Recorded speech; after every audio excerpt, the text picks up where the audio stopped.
It's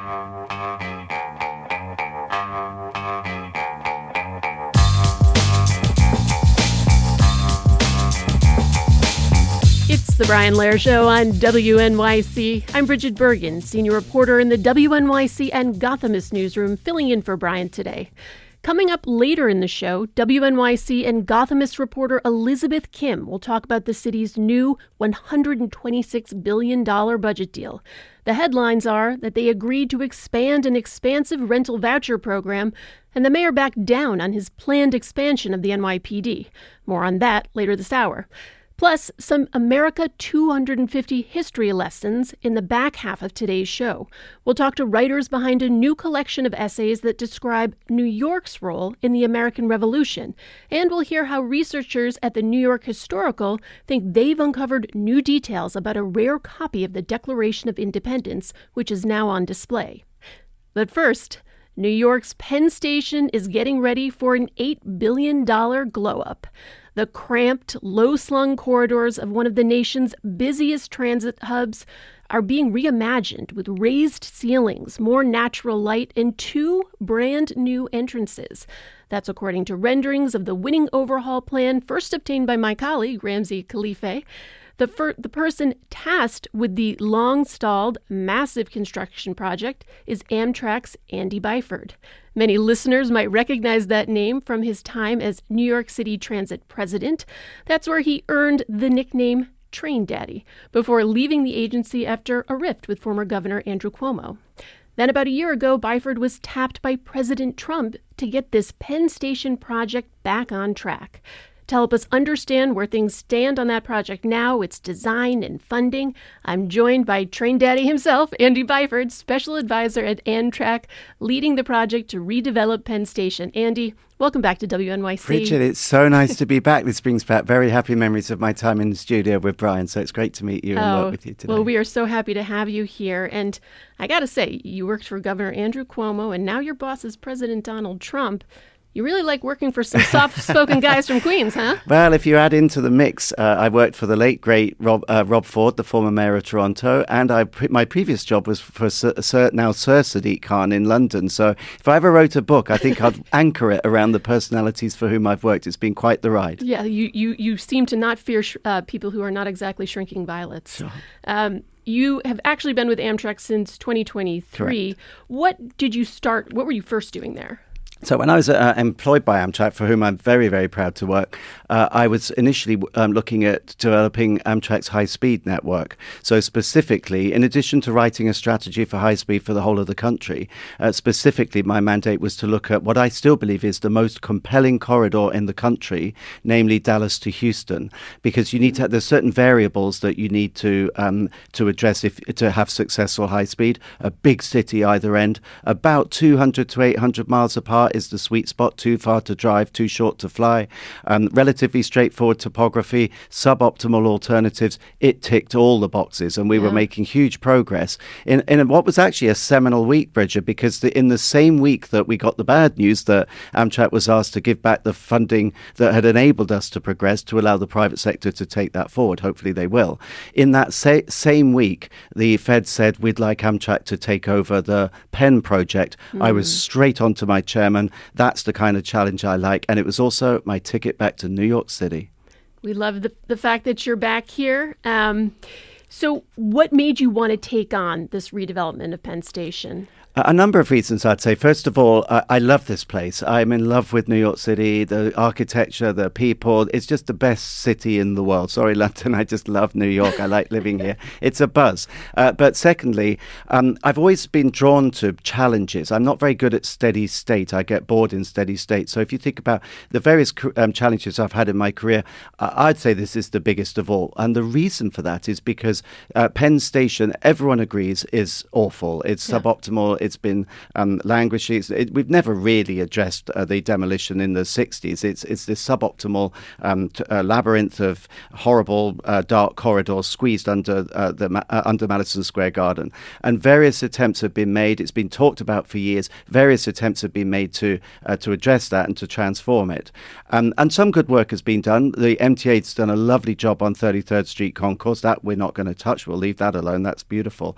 Moynihan train station is great, Moynihan train hall. But Penn still languishes. It is just awful. So that's the kind of challenge I like. I like the fact that people said to me initially, oh, Andy, you've got to be careful with that. It'll be very political, which it is, of course. There's a lot of disparate opinion. Everyone agrees it needs to be done, but no one can agree how. You're never going to be able to do it. It's impossible. That's my kind of challenge. So I want to give it a real go. Yeah. I want to play my small part in finally giving New Yorkers, New Jerseyans, Americans, the station that this city deserves. This isn't good enough, what we've got down there at the moment. Let's make this happen. Did you have any ambivalence about working for President Trump?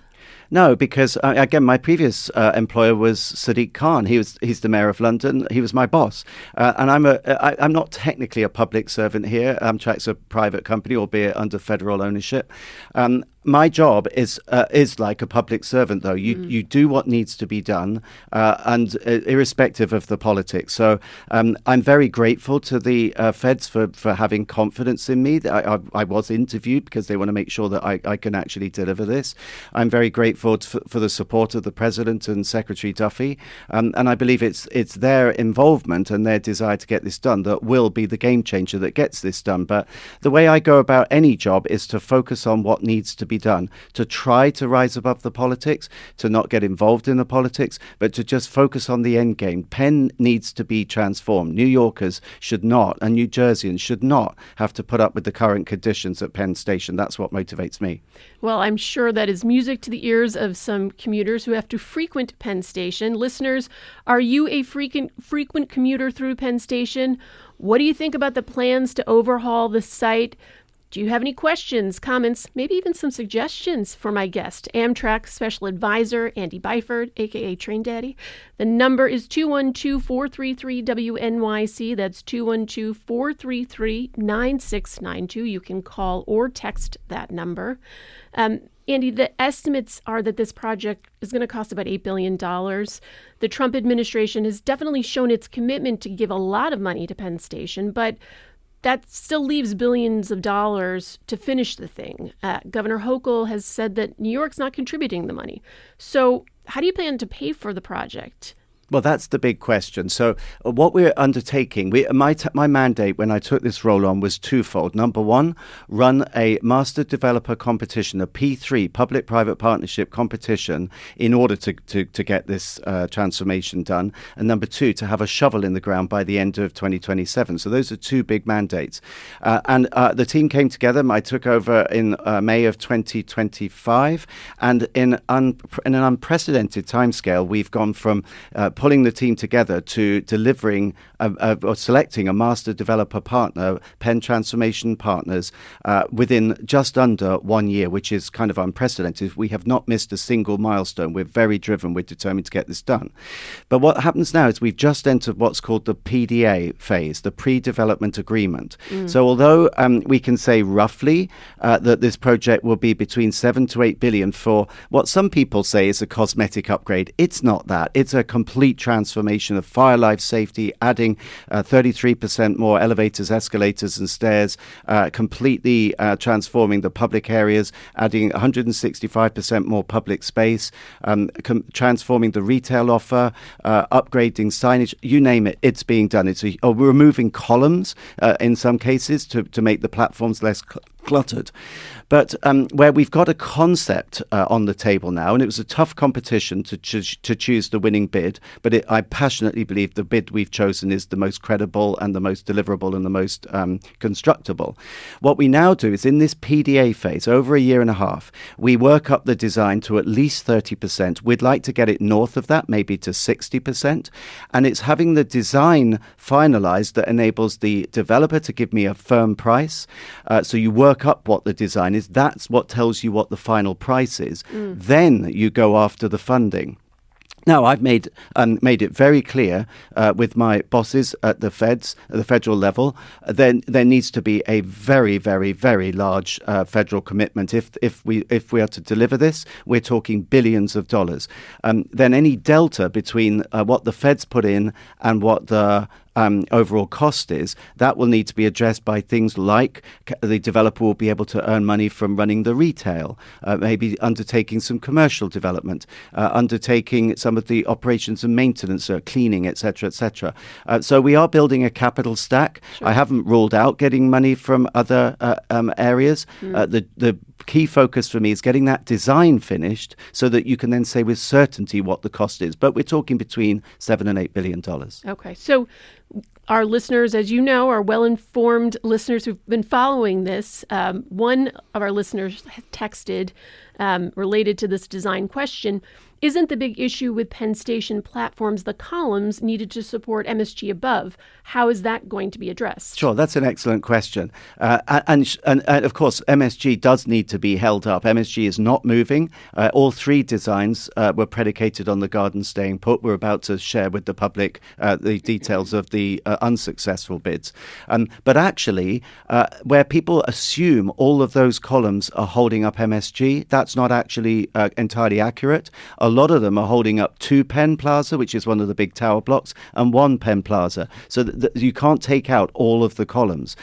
What we are looking to do with the master developer and with the FRA, the Federal Railroad Administration, who are in parallel looking at what track changes might make sense at track level, because I don't want to leave New Yorkers short. I don't want to just do a new head house, a new beautiful single level concourse. Let's sort out the track level. So decluttering the platforms and getting natural light down to the platform. Already we think we can take out around 100 columns. Wow. Now there's about 1,000 columns. You just can't take them all out. The buildings above them would collapse. But a lot of them are actually not supporting MSG. A lot of them are for the office blocks. And one last point. The big design breakthrough for the design we've chosen is removal of the Infosys Theatre on 8th Avenue.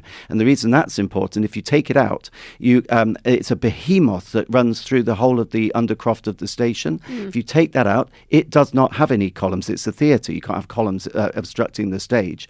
So that enables you to build a fantastic entrance on 8th Avenue, but also allows light to flood in. So we are addressing column removal. We won't be able to take all of them out, but there's other ways we can make those platforms a lot less cluttered and a lot less scary. I want to ask some more about that theater in just a moment, but for those of you who are just joining us, this is the Brian Lehrer Show in WNYC. I'm Bridget Bergen, senior reporter in the WNYC and Gothamist newsroom, filling in for Brian today, and my guest is Amtrak Special Advisor Andy Byford, who is leading the redevelopment of Penn Station. We have lots of calls and texts. People have lots of questions about this project. I want to just go back to your comment about the theater. My understanding is you said that the winning bid requires removing the theater. Does that require buying the theater from its owner? And what's the cost of that? I've seen previous reporting around $500 million. Yeah, sure. So look, it does involve buying the theatre. The theatre belongs to MSG. It's part of their entertainment package. And Jim Dolan specifically. And Jim Dolan specifically. We do intend to do that. You'll understand that I'm not going to sort of negotiate a purchase in price, but obviously the fact that it will give us such benefit means we believe it's worth the purchase price. But I will be driving a hard bargain. Mr. Dolan's very happy that the garden is staying where it is. There's huge benefit for him in staying where it is. And so I hope we can have a very successful and amicable discussion and come up with something that gives New Yorkers a huge benefit, but that is also affordable and an acceptable deal for the project. Let's go to Paul in Chelsea. Paul, you're on WNYC. Good morning. Good morning to both of you. I live in Chelsea. I have the fortune or misfortune, because my dog likes to walk down 30th Street to the corner of Madison Square Garden, to the corner of Penn Station. And it's just awful. And I was wondering if your plans include trying to make the neighborhood better. This is the first impression that people get when they come out of the station, of unfortunate people lounging around, of filth, of trash, of the Flixbus standing there. It's just an awful. 7th Avenue is not bad, but 8th Avenue is a disaster. So I certainly understand the importance of dealing with the station itself, but I think it's maybe not quite as important, but important to address the street as well. Paul, that's a great question. And it's funny you should mention the Flix bus depot. I know exactly where you're talking about there. Absolutely, we want to improve the surroundings around the station as well. We've already been talking to the city about public realm. The plan that we've identified with our master developers shows, if you imagine Madison Square Garden as it currently is, you've got the circle of the drum, the circle of Madison Square Garden with the theatre stuck onto the edge of it. So the theatre gets taken off. The design, and if you look on penntransformation.com, you can see all the imagery. The design squares off the circle, so that's what gives us all this additional public space. It's a spectacular building that mirrors, in modern form, a more modern classical form, the beautiful Moynihan Train Hall. It provides for trees, it provides for new sidewalks, it provides for a better public passenger pickup and drop-off for Ubers and for taxis, for bike stands. One of the biggest advantages is, at the moment, both on the corner of 8th and 30th, and also on 32nd, get my streets right here, Street, you have a lot of 18-wheelers parked up on the sidewalk where Madison Square Garden and the theatre have to load. In this new plan, you get a completely transformed, self-contained loading dock with an in and an out inside the building. No more trucks unloading on the sidewalk, no more vans parked up, no more Amtrak police vehicles. They'll all be inside. So rest assured, sir, that we are very mindful on making it a much better overall package for you and the neighborhood that you live in. Andy, can you talk a little bit more about how this station overhaul could change commuting patterns in the region? Sure. Well, two ways, actually. Well, one, I'd love to see that. Do you remember the Gimbel's Passageway? You're probably too young to remember that. I've read about it because of my great colleagues on the transportation. Sure. So there used to be a passageway. There still is, actually. I've been along it, but it is abandoned. It was shut some time ago. But the Gimbel's Passageway would give us, if we reconstituted that in modern form, that would enable Penn to also be directly linked to the Broadway lines over at Herald Square, which is great because then people can transfer underground.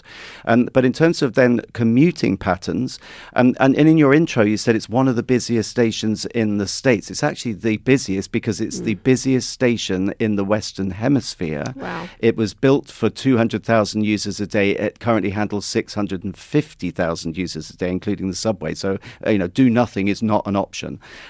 We are working with the FRA not only on looking at what changes at track level would make sense to just make the station work more efficiently and to add capacity, which is important because we've got Gateway coming along, we've got Metro North on the not too distant future coming into Penn.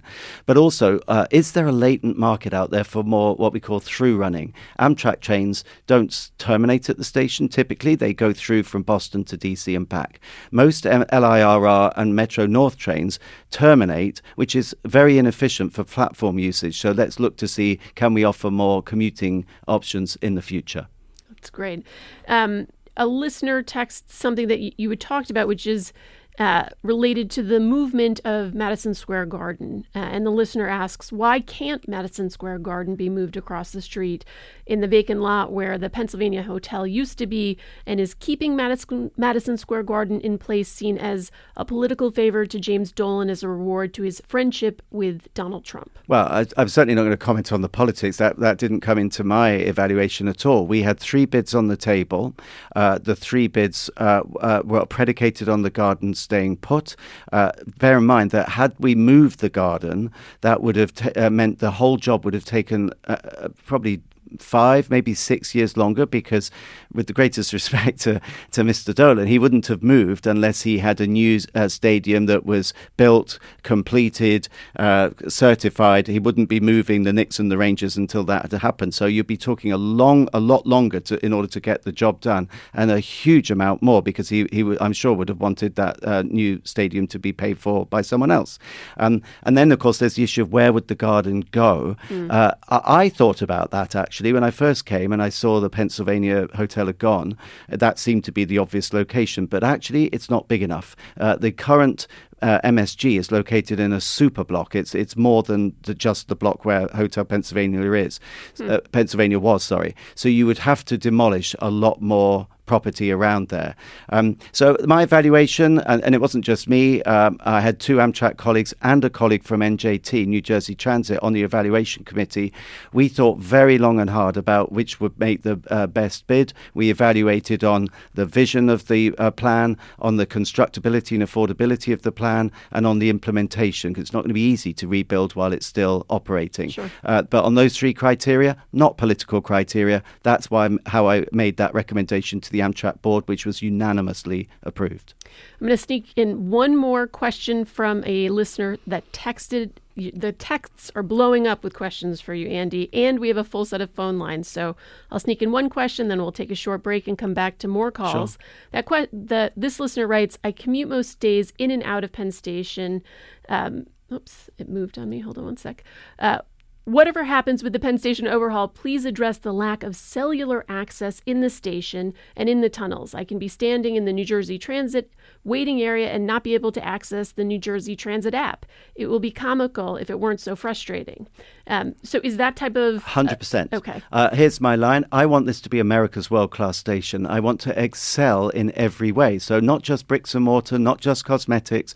I want this to be an exemplar for DDA, a Disability Discrimination Act. So not just make it compliant, make it an exemplar for every form of disability. I want excellent customer service from the agents who work there. We want there to be full cell service. We want there to be a really good retail offer, excellent signage, the whole lot, everything. And to the point about your list, if we don't get to any of these questions, I will commit personally to answer all of them if you let me have them after the show. Well, we'll see how many we can compile for you, but hopefully we'll get through more of them. We need to take just a short break, but much more with our guest, Amtrak Special Advisor Andy Byford, and many of your calls coming up.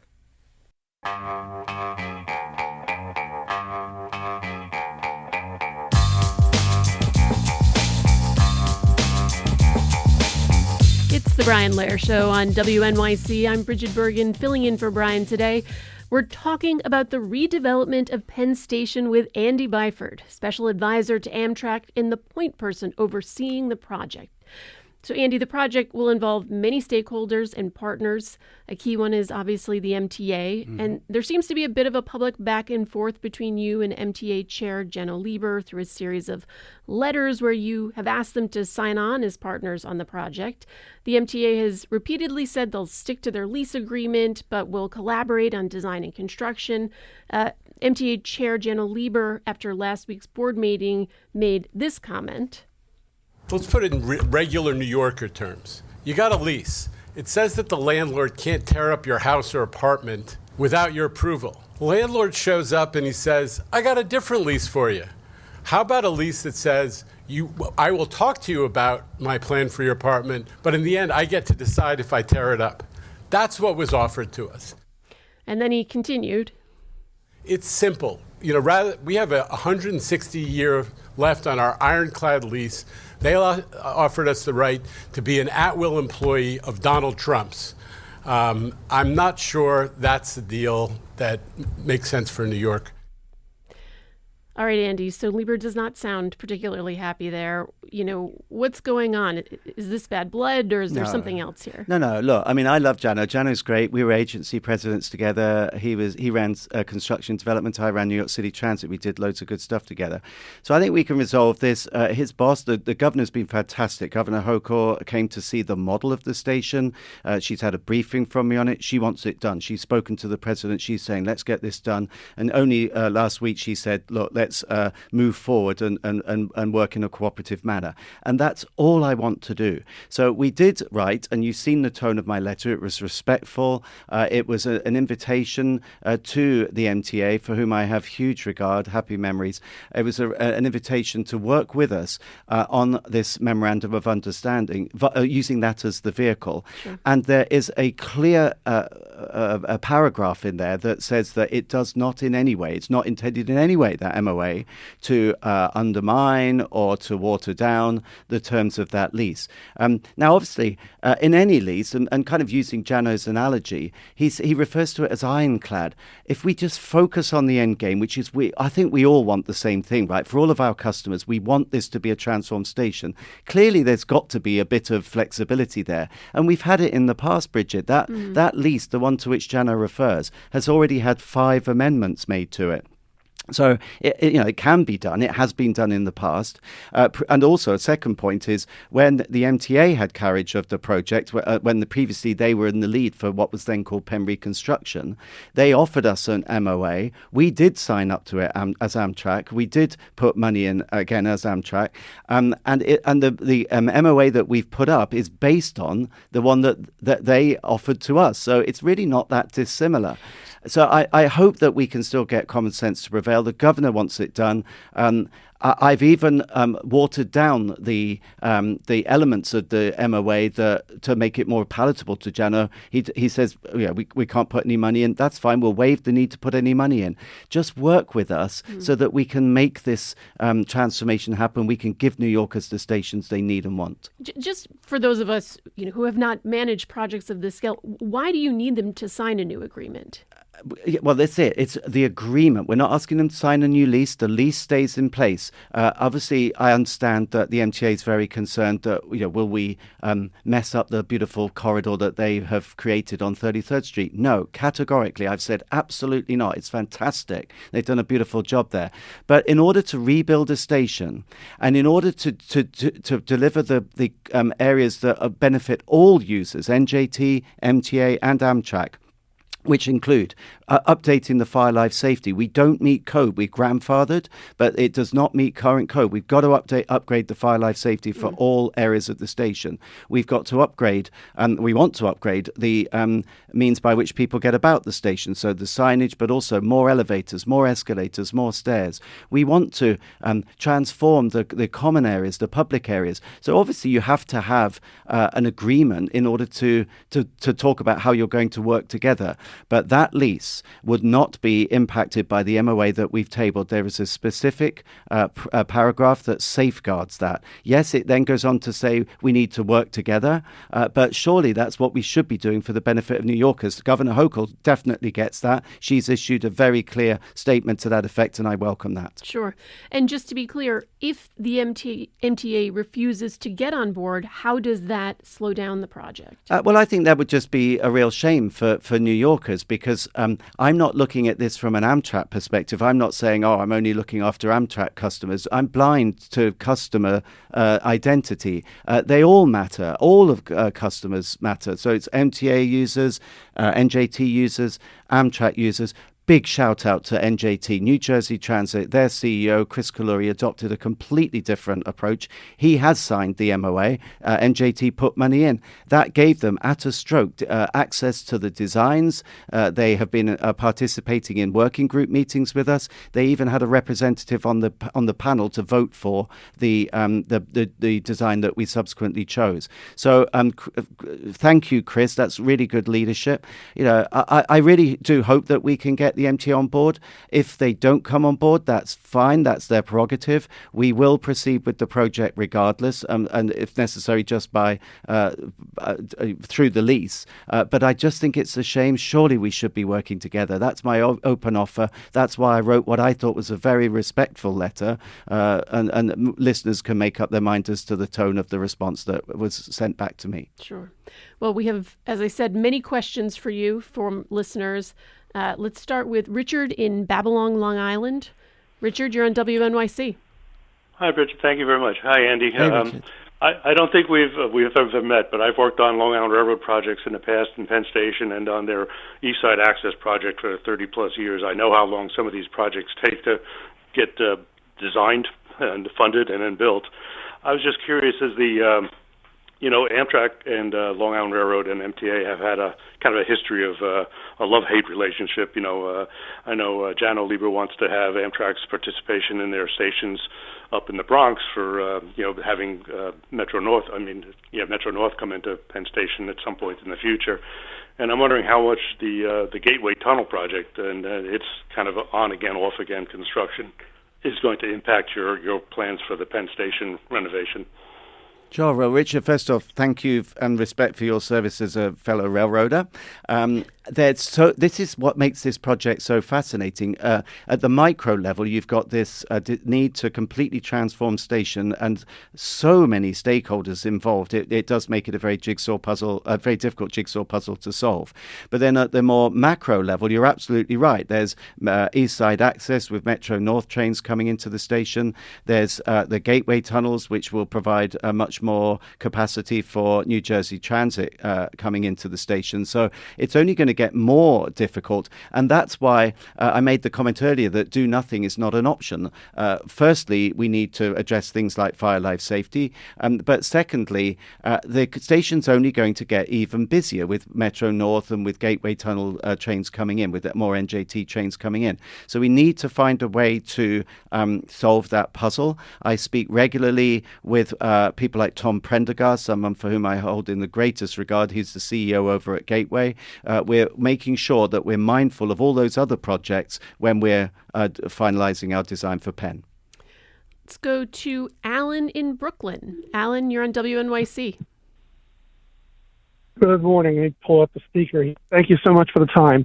As I've called in about this topic often, there seems to be a chronic windfall to landowners in areas that are served by subsidized transit, whether it's the local subways or the national Amtrak.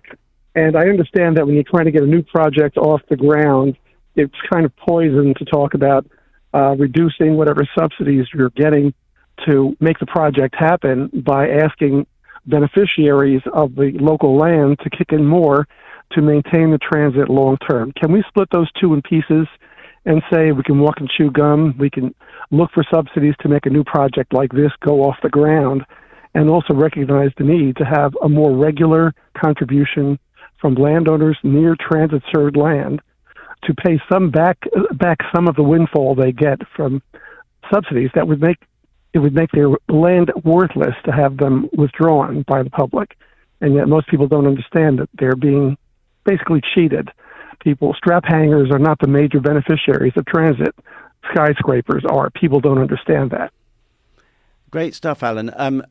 Well, first off, it's always bemused me how difficult it is to mount an argument for and get investment in railroads, not just in this country, but even back where I come from in the UK, where there's no such controversy, it would appear, about funding highways and funding airports. And that, I find that disappointing because railroads need to be properly funded in just the same way. But putting that to one side, I do understand the point. I call it transit-oriented development. We did in the bidding process, we invited bidders to not only bid on the base scope, which is renovation of the station and what's called the service building opposite on 31st Street, but we also invited them to come up with imaginative ways, to which we're not bound, but imaginative ways to maybe propose commercial development in the vicinity of the station. There's also, and it wasn't authored by Amtrak, but there's also some legislation that's being taken through the Transport and Infrastructure Committee that would see Amtrak be given greater powers to develop the areas, the land in the immediate vicinity of stations, not just in New York, but across the nation. And I think that's a really interesting idea. It works to great effect in places like London, in places like Hong Kong, and it recognizes that if you are, say, an office developer in the local vicinity, you should pay your fair share for the monetary benefit that transit brings, and it reduces the burden on the rider and on the taxpayer. So I'm a big fan of that. We've gotten a lot of questions about the design of the station. So I'm going to let Danny in Manhattan ask the question that I've been seeing come through in a lot of texts. Danny, you're in WNYC. Hi. My question is, are you going to be able to build something that's iconic like Grand Central, that's beautiful and has lasted forever? And I don't know, I just brought my grandchildren there because I just wanted them to see it. Danny, I love Grand Central. I think it's spectacular. I often stand there and gaze up at the ceiling. I may have spent one or two many hours at the Oyster Bar. So I do love Grand Central. And interestingly, the architect for Penn Transformation Partners, whom we've chosen as our master developer, is a guy called Vishan Chakrabarti. He's an outstanding architect. He did the Domino building on the East River. And he is very much influenced by by Grand Central Station. So take a look at penntransformation.com, and what you'll see is the 8th Avenue entrance at Penn Station that we want to build on 8th Avenue has real influences from Grand Central, and it is beautiful. The ceiling it's like a replication of the New York street grid, including Broadway going off on a diagonal. There's this beautiful blue mosaic, a bit like the celestial sky at Grand Central, but this blue mosaic represents the Hudson River. There's a sweeping staircase under which there's a full-length bar that has recollections or reminiscences of the Oyster Bar at Grand Central. But the main point I'd want to make is we add 165% more public space and end up with way more public space than Grand Central has, a great station though that is. So I think you will be delighted when you see the imagery. It's classic. It heavily features bronze. People think it's gold. It's not. It's bronze that will patina over time. It is a truly remarkable piece of architecture that's classic in form, but that is modern and fit for purpose, and features wonderful local touches such as friezes of imagery from around Manhattan. But we are going to invite the public to comment on these proposals. There is still time to change the design, and we are about to embark on some public outreach to get people's opinions. Can you just repeat that website where people can see the designs? penntransformation.com. Okay, great. penntransformation.com. Another listener texted something that is related to the design. Again, a smaller issue. It verges into the politics, but the renderings have included a giant plaque for Trump. This listener writes, a giant plaque lauding Trump as an invitation for graffiti and worse. Can anything be done to stop that? Is that something where, as people weigh in on the designs, that they can comment on that element of it? Sure. Well, look, I expect there'll be a lot of comment on all aspects of the design. My view on what is actually a seal is it's not dissimilar to a plaque. And all I would say, as someone who's worked across the world, I can't think of any airports, bus terminals, train stations that particularly have been funded by, say, a federal or a local government where there isn't a plaque of some sort. There's one at Moynihan already for the then governor. There's plaques in just about everywhere I can think of. Obviously, we wouldn't want anything to be graffiti, but I don't think it's unreasonable that the funders should have some sort of recognition up, but ultimately that discussion can take place. Sure. I'm going to go to Rachel in Nyack, who's got a question that's a little off our Penn Station redevelopment, but more on the topic of trains in the region. Mm-hmm. Rachel, you're on WNYC. Hi, good morning. My name is Rachel, and my husband is a transit advocate in Rockland County, New York. And despite being a close suburb, 30 to 45 minutes from Midtown by car without traffic, Rockland County is a bit of a transit desert. We only have 5 stations in the whole county, all of which require a transfer in Secaucus. There was also originally plans to build a train on the new Tappan Zee Bridge, but it was shelved. And we have a freight line called the West Shore that is operated by CSX, and there's a movement called All Aboard Hudson Valley to bring passenger service to the line. So with the Gateway project and Penn Station rebuild, there may be a project called the Bergen Loop, which would end the need to transfer in Secaucus. Is this still part of the project, and what roadblocks may be in the way, and how will Penn Station increase capacity to account for these new trains? Sure. Well, thanks for the question, Rachel, and I appreciate the work that your husband does. I'm aware of some of those initiatives, things like the Bergen Loop. Certainly, New Jersey Transit are very focused on getting more capacity at Penn Station. They'll need it because the Gateway tunnels will deliver more capacity. So where previously the proposed solution was to demolish what's called Block 780 in New York, south of Moynihan, south of Penn Station. We are not looking to do that. I made a point of visiting the block to reassure local residents that expansion is not on the cards, that rather we're looking to expand the capacity of Penn Station by making better use of what we currently have, to minimize the dwell times, to add more vertical circulation such that you can clear the platforms and preload the platforms, maybe look at more through-running services, more services such as you just described, to make the existing footprint of the station work exponentially more efficiently. Only if that doesn't meet the need would we then look to see do we need to expand in some way. But certainly we're very aware of these additional initiatives. We're trying to throw everything into the mix while not making the scope so big that nothing gets done. I'm going to throw another curveball at you, Andy, because I can tell you can take all the pitches. This is Manuel from North Bergen, New Jersey. Manuel, you're on WNYC. 10 times. Manuel? I'm sorry. Okay, I'm on the air. You're on WNYC. Yes, hi. I'm calling from New Jersey, where near me they are building the Gateway 2.